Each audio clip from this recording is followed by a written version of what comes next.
دوستو، یہ قصہ غوث پاک کے معجزات میں سے ایک معجزہ ہے۔ ایک بار غوث پاک عبادت میں مصروف تھے تو ایک نافرمان جن آپ کی خدمت میں حاضر ہوا اور بولا، اے شیخ، میں آپ سے زیادہ طاقتور ہوں اور آپ سے جنگ کرنے آیا ہوں۔ غوث پاک نے مسکرا کر جواب دیا، میں تم سے کوئی جنگ نہیں چاہتا۔ جن نے بہت کوشش کی مگر آپ نے اس کی بات نہیں مانی اور عبادت میں مصروف ہو گئے، تو جن نے آپ سے بدلہ لینے کے لیے ایک تاجر کی معصوم بچی کے ساتھ کیا کیا، یہ تو آپ کو کہانی دیکھ کر معلوم ہوگا۔ تو آئیے چلتے ہیں کہانی کی طرف۔ ایک دفعہ کا ذکر ہے کہ بغداد کے ایک علاقے میں ایک امیر تاجر رہتا تھا۔ اس کی دولت اور شان و شوکت پورے شہر میں مشہور تھی، لیکن اس سے بھی زیادہ مشہور اس کی بیٹی کی خوبصورتی تھی۔ اس کا نام آسیہ تھا۔ لوگ اس بچی کو چاند کا ٹکڑا کہتے تھے، کیونکہ اس کا چہرہ چاند کی طرح روشن اور دلکش تھا۔ آسیہ سارا دن گھر کے سامنے برگد کے درخت کے نیچے کھیلتی رہتی۔ تاجر اور اس کی بیوی اپنی بیٹی سے بے حد محبت کرتے تھے۔ ان کی زندگی ہنسی خوشی گزر رہی تھی، لیکن اچانک ایک دن بچی کی طبیعت خراب ہو گئی۔ پہلے تو ماں باپ نے سوچا کہ شاید بچی نے کچھ الٹا سیدھا کھا لیا ہوگا یا اس نے زیادہ کھیل کود کر لیا ہوگا، لیکن جیسے جیسے وقت گزرتا گیا بچی کی حالت سنبھلنے کی بجائے بگڑتی گئی۔ ماں نے بچی کا ماتھا چھو کر دیکھا تو وہ بخار سے دہک رہا تھا۔ ماں کا دل کانپ اٹھا اور وہ گھبرا کر اپنے شوہر کے پاس گئی اور سارا قصہ سنایا۔ تاجر بھی بہت پریشان ہوا۔ آخر تاجر نے فوراً شہر کے بہترین طبیب کو بلایا۔ طبیب نے بچی کا معائنہ کیا اور کچھ دعائیں لکھ دی اور کہا یہ جلدی ٹھیک ہو جائے گی۔ لیکن شام تک آسیہ کی طبیعت اور زیادہ خراب ہو گئی۔ والدین کی امیدیں ٹوٹنے لگیں۔ کسی اور طبیب کو بلوایا مگر دوائیوں کا کوئی اثر نہ ہوا۔ بچی دن بدن کمزور ہوتی گئی۔ اس کی آنکھوں کی چمک مدھم پڑنے لگی اور اس کے چہرے کا رنگ زرد ہوتا گیا۔ وہ چاند جیسا چہرہ جس کی چمک ہر دل کو بھا جاتی تھی، اب ڈوبتا جا رہا تھا۔ ہر دن کے ساتھ والدین کی پریشانی بڑھتی جا رہی تھی۔ وہ ایک کے بعد ایک طبیب کو بلاتے رہے، لیکن کسی کا علاج کارگر ثابت نہ ہوا۔ ماں راتوں کو جاگ کر اپنی بیٹی کے پاس بیٹھی رہتی، دعائیں کرتی اور اپنے آنسو بہاتی۔ تاجر بھی اپنی بیوی کو تسلی دیتا، لیکن اندر سے وہ خود بھی ٹوٹ رہا تھا۔ اسے اپنے دل میں یہ خوف ستانے لگا کہ کہیں اس کی چاند جیسی بیٹی ہمیشہ کے لیے اس سے دور نہ چلی جائے۔ جیسے جیسے بچی کی حالت بگڑتی گئی، تاجر اور اس کی بیوی کی پریشانی اور مایوسی حد سے زیادہ بڑھنے لگی۔ ایک دن جب سورج ڈھل رہا تھا اور بغداد کی گلیوں میں شام کا اندھیرا اتر رہا تھا، تاجر نے شہر کے سب سے مشہور اور قابل طبیب کو بلایا۔ طبیب کی علم و حکمت کے چرچے دور دور تک پھیلے ہوئے تھے اور لوگ کہتے تھے کہ اس کے پاس ہر بیماری کا علاج موجود ہے۔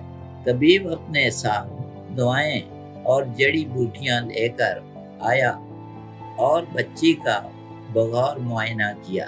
اس نے بچی کی نبض کو دیکھا، اس کی آنکھوں کا جائزہ لیا اور اس کی حالت کو بہت گہرائی سے جانچنے کی کوشش کی۔ والدین کی نظریں امید بھری تھیں، جیسے ان کے دل میں یہ یقین بیٹھا تھا کہ شاید یہ طبیب ان کی بیٹی کو ٹھیک کر سکے گا۔ مگر جیسے جیسے طبیب کا چہرہ سنجیدہ ہوتا گیا، ان کے دلوں کی دھڑکنیں تیز ہونے لگیں۔ آخر کار طبیب نے ایک گہری سانس لی اور تاجر کو ایک طرف لے جا کر آہستہ سے کہا، جناب، آپ کی بیٹی کی بیماری عام نہیں لگتی۔ اس کا جسم کمزور ہو رہا ہے، مگر اس کی علامات کسی ظاہری بیماری کی نہیں ہیں۔ تاجر نے گھبرا کر پوچھا، کیا مطلب؟ کیا اس کی کوئی دوا نہیں ہے؟ طبیب نے سنجیدگی سے سر ہلاتے ہوئے کہا، جناب، میں نے اپنی زندگی میں بہت سی عجیب و غریب بیماریوں کا علاج کیا ہے۔ مجھے ایسا لگتا ہے کہ آپ کی بیٹی پر کسی مخلوق کا سایہ ہے، شاید کسی جن کا۔ یہ سنتے ہی تاجر کے دل میں خوف کی لہر دوڑ گئی۔ اس کی آنکھیں حیرت اور خوف سے کھلی کی کھلی رہ گئیں۔ اس کا دل تیزی سے دھڑکنے لگا۔ اس کے لیے یہ ایک ناقابل یقین بات تھی کہ اس کی معصوم اور بے ضرر بیٹی پر کسی جن کا سایہ بھی ہو سکتا ہے۔ طبیب نے مزید کہا، میرے علم کے مطابق اس بیماری کا علاج عام دوائیوں سے نہیں ہو سکتا۔ اس کے لیے کسی خاص شخص کی مدد چاہیے۔ آپ کو حضرت شیخ عبد القادر جیلانی رحمت اللہ علیہ سے رجوع کرنا چاہیے۔ وہ اللہ کے نیک بندے ہیں اور ان کے بارے میں مشہور ہے کہ ان کے پاس اللہ کے حکم سے جنات کو قابو کرنے کی طاقت ہے۔ اگر کوئی آپ کی بیٹی کی مدد کر سکتا ہے تو وہ حضرت عبد القادر جیلانی رحمت اللہ علیہ ہی ہیں۔ تاجر نے یہ سن کر سر جھکا لیا، خاموش ہو گیا۔ وہ ایک طرف خوفزدہ تھا کہ کہیں اس کی بیٹی کو واقعی جن نے قابو میں نہ کر لیا ہو، اور دوسری طرف سے امید تھی کہ شاید حضرت غوث پاک کے وسیلے سے اس کی بیٹی ٹھیک ہو جائے۔ طبیب کے مشورے پر عمل کرتے ہوئے تاجر نے فوراً حضرت شیخ عبد القادر جیلانی رحمت اللہ علیہ کے دربار کا رخ کیا۔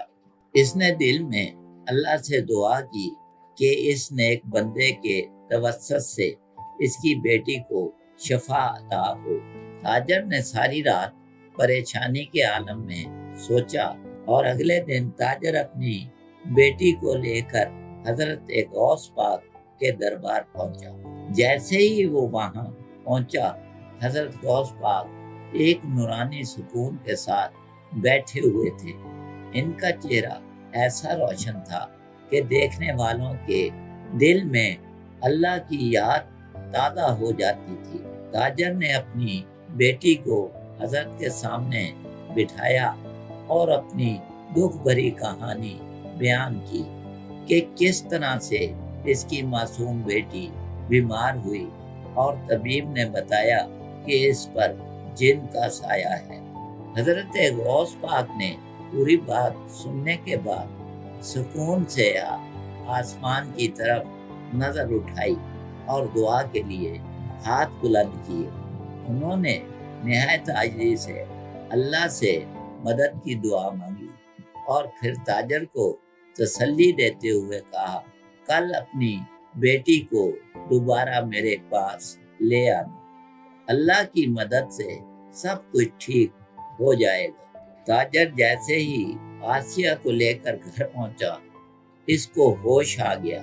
تاجر اور اس کی بیوی کی آنکھوں میں آنسو بھر آئے۔ اتنے دن بعد جو آسیہ نے اپنی ماں کو آواز دی تھی، وہ یہ آواز سننے کو ترس گئی تھی۔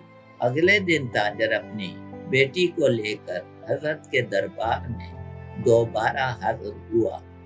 جیسے ہی لڑکی حضرت غوث پاک کے قریب پہنچی، اس کا چہرہ اچانک بگڑنے لگا۔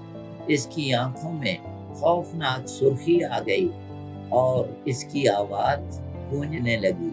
وہ لڑکی جو ہمیشہ معصومیت سے بولتی تھی اب ایک بھیانک غصے بھری آواز میں بول رہی تھی، اے شیخ، تم مجھے یہاں سے نہیں نکال سکتے، یہ لڑکی اب میری ہے۔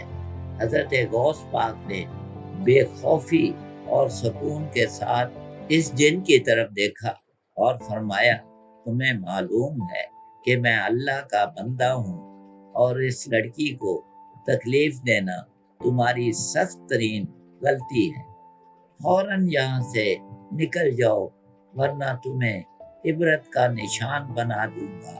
جن نے غصے سے گرجتے ہوئے کہا، تم مجھے ڈرا نہیں سکتے، میں یہ جگہ کبھی نہیں چھوڑوں گا۔ اس کی آواز سے دربار لرز گیا اور وہاں موجود لوگوں کے دل میں خوف بیٹھ گیا۔ حضرت غوث پاک نے اللہ کا نام لے کر پوری قوت سے جن کو مخاطب کیا اور غصے میں فرمایا، اگر تم نے اللہ کی مخلوق کو نقصان پہنچانے کی کوشش کی تو اللہ کے حکم سے تمہیں ایسا عذاب دوں گا کہ تمہاری نسلیں یاد رکھیں گی۔ جن حضرت کی بات سن کر لرز گیا مگر وہ ضد پر قائم رہا۔ حضرت نے دوبارہ اپنی آنکھوں میں جلال بھر کر کہا، اگر ابھی یہاں سے نہیں نکلے تو اللہ کے حکم سے تمہیں آگ میں جلا دوں گا۔ یہ سنتے ہی جن خوف سے چلا اٹھا مگر اس نے ایک آخری کوشش کے طور پر اپنے آپ کو اور بھیانک شکل میں ڈھال لیا اور بولا، مجھے کوئی نہیں جلا سکتا، میں طاقتور ہوں اور یہاں سے نہیں جاؤں گا۔ حضرت غوث پاک نے صبر کا دامن چھوڑتے ہوئے اللہ کا نام لے کر جن کی طرف انگلی اٹھائی اور فرمایا، اے اللہ، اپنی طاقت سے اس جن کو یہاں سے نکال دے اور اسے عبرت کا نشان بنا دے۔ جیسے ہی حضرت کے الفاظ ختم ہوئے جن ایک سایہ کی شکل میں باہر آیا۔ جن کا بدن جلنے لگا، وہ چیخنے لگا اور پوری طاقت سے بچنے کی کوشش کرنے لگا مگر آگ نے اسے چاروں طرف سے گھیر لیا۔ جن درد اور عذاب میں چیختا ہوا جلتا رہا یہاں تک کہ اس کا وجود آگ کی لپیٹ میں مکمل طور پر تحلیل ہو گیا۔ جیسے ہی جن جلا لڑکی کے چہرے پر سکون اور خوشی واپس آ گئی۔ اس نے معصومیت سے اپنے والد کی طرف دیکھا جیسے کچھ ہوا ہی نہ ہو۔ تاجر نے حضرت عبد القادر جیلانی رحمت اللہ علیہ کے قدموں میں گر کر شکریہ ادا کیا۔ حضرت نے مسکراتے ہوئے فرمایا، یہ سب اللہ کی قدرت ہے، ہمیشہ اللہ پر بھروسہ رکھو اور اس کے راستے پر چلو، اسی میں نجات ہے۔ کچھ دن میں آسیہ کی طبیعت بالکل ٹھیک ہو گئی اور وہ پہلے کی طرح چہکنے لگی اور سب ہنسی خوشی زندگی گزارنے لگے۔